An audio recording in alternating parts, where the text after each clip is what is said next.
The sound of a husky planting himself between a mother and her child is not subtle. It is deliberate, it is final, and it is the kind of thing that makes your hands go cold before your brain catches up. They thought their husky had turned dangerous. The truth was the opposite of everything they believed.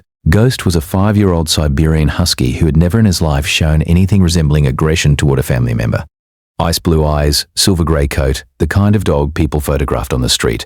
Elena had adopted him as a puppy, trained him herself, brought him into the house the same week she moved in with her husband Joel.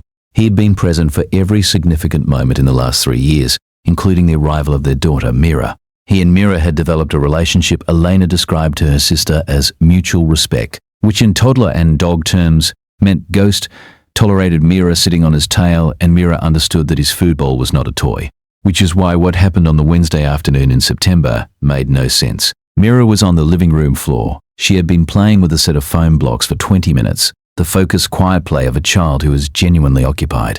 Elena had come through from the kitchen to pick up the blocks that had migrated toward the hallway.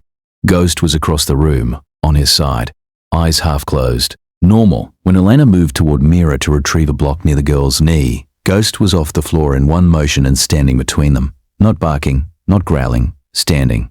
A wall of silver grey fur, ice blue eyes fixed on Elena, body positioned directly in her path to the child.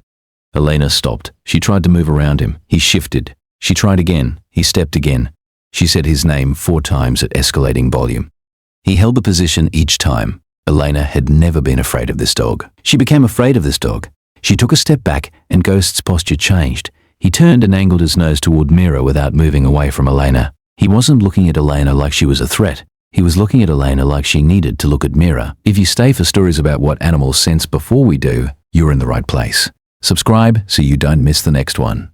Elena looked at Mira. Mira was still sitting with the blocks, but her color was wrong, not dramatically, not the grey Elena would have known to fear. A flushed, uneven pink across her cheeks and neck that hadn't been there when Elena had passed through the living room 12 minutes ago. Elena moved toward her daughter and Ghost moved aside immediately. She crouched beside Mira and lifted the girl's shirt. Across her torso, faint and spreading, a rash the color of old roses. Mira had been given a new antibiotic that morning. First dose. Prescribed the previous evening for a mild ear infection. Elena called the pediatric nurse line while Ghost sat between the couch and Mira, watching the child with the focused stillness of something that has already understood what the humans in the room are only beginning to figure out. The nurse asked about the rash. She asked about Mira's breathing. Mira's breathing was audibly different, not labored, but changed, slightly raspy in a way that hadn't been there an hour ago. The nurse said, "Go now."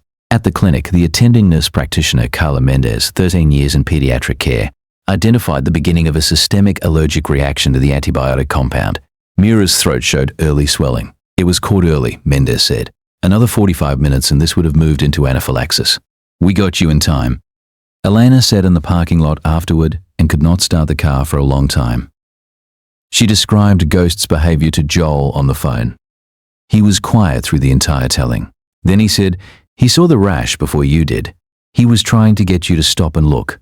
Has your dog ever done something that made no sense until it was the only thing that made sense? Tell us in the comments. These stories deserve to be heard." Ghost met them at the door when they got home. He walked to Mira, still in Elena's arms, and pressed his nose to the side of the girl's neck, gently, for 2 seconds. Then stepped back and looked at Elena directly, the way he had in the living room. There was nothing readable in it. No satisfaction, no performance, just the flat, certain attention of an animal who had already moved on to whatever came next. Elena put Mira to bed that night and sat on the floor outside the nursery door.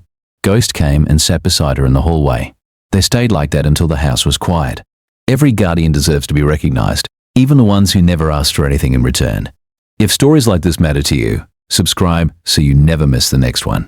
Mira is fine. The antibiotic was changed. She has a medical alert note in her file now.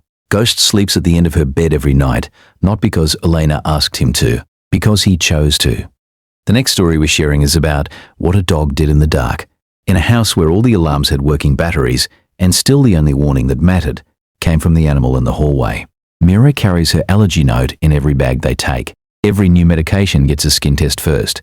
Ghost has not repeated the hallway behavior, not because he has stopped watching, but because what he was watching for hasn't returned. He stays close. He always stays close. Elena has stopped thinking of this as the dog being attached.